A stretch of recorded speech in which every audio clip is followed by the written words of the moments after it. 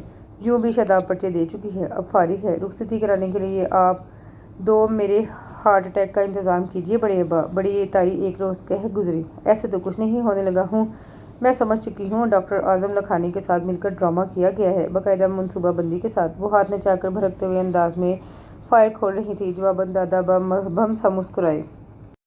اب جو ہوگا وہ کسی کی بھی دخل اندازی کے بغیر ہوگا۔ رخصتی ضرور ہوگی، بلکہ تم لوگ خود رخصت کرو گے، دیکھ لینا۔ اس عجیب و غریب بندھن کو بندھے 1 ماہ گزر چکا تھا۔ میں نے کبھی پلٹ کر ان کے گھر کی طرف نہیں دیکھا۔ وہی دادا ابا جن کے ساتھ سارا دن اسود بھائی کیا کرتی تھی، اب ان کے سامنے نام لینے سے پہلے ہی زبان پر تالے پڑ جاتے تھے۔ اب کیا کہہ کر اور کس طرح پکارتی؟ اسود بھائی تو اب ہرگز نہیں رہے تھے۔ دادا ابا اکثر مجھ سے پوچھتے، بیٹے خوش تو ہو نا؟ اور مجھے سمجھ میں نہیں آتا تھا اس انوکھے واقعے پر کس طرح خوش ہوں یا خوشی کا تصور کروں۔ یہ سوال تو میرے بجائے دوسری پارٹی سے کیا جانا چاہیے تھا، اور وہ بھی نکاح سے پہلے۔ اب کیا فائدہ تھا ان سب باتوں کا؟ کافی عرصے سے گمنام فون کالیں آ رہی تھیں، جب کوئی اٹھاتا تو فون بند ہو جاتا۔ اس روز شام مغرب کے وقت میں لاؤنج میں فون کے پاس ہی بیٹھی تھی جب فون کی بیل بجی۔ ایک مدت بعد آج میں نے براہ راست فون ریسیو کیا تھا۔ ہیلو! میں نہیں گمان کر رہی تھی کس نامعلوم بندے کی کال ہوگی، جو جواب میں کچھ نہیں بولتا اور فون بند کر دیتا ہے۔ شاداب، بات کر رہی ہو نا؟ کیسی ہو؟ وہی مخصوص آواز و انداز تھا جس میں وہ بات کر رہے تھے۔ میرے حلق میں ریت پھنس گئی، بولا ہی نہ گیا۔ شاداب، کیا پہچانا نہیں؟ یا پہچان کر خاموشی اختیار کی ہے؟ کیسے فون کیا ہے؟ میرا لہجہ خود بہت اجنبیت اور رکھائی کی لپیٹ میں آ گیا۔ اس کا جواب بہت لمبا بھی ہو سکتا ہے، تاہم میں مختصر عرض کرتا ہوں۔ ربا کی طبیعت بہت خراب ہے، تمہیں شدت سے یاد کر رہی ہے۔ جس حلیے میں ہو اسی میں چلی آؤ۔ میں نہیں آ سکتی، آپ اسے بہلا کر سلا دیجیے۔ میں اب ان کا سامنا نہیں کرنا چاہتی تھی۔ وہی پرانی ملاقات کی تلخی یاد آ گئی۔ وہ بچی ہے، کسی عاشق کا بل نہیں جسے بہلا کر اس کے ارمان سلا دیے جائیں۔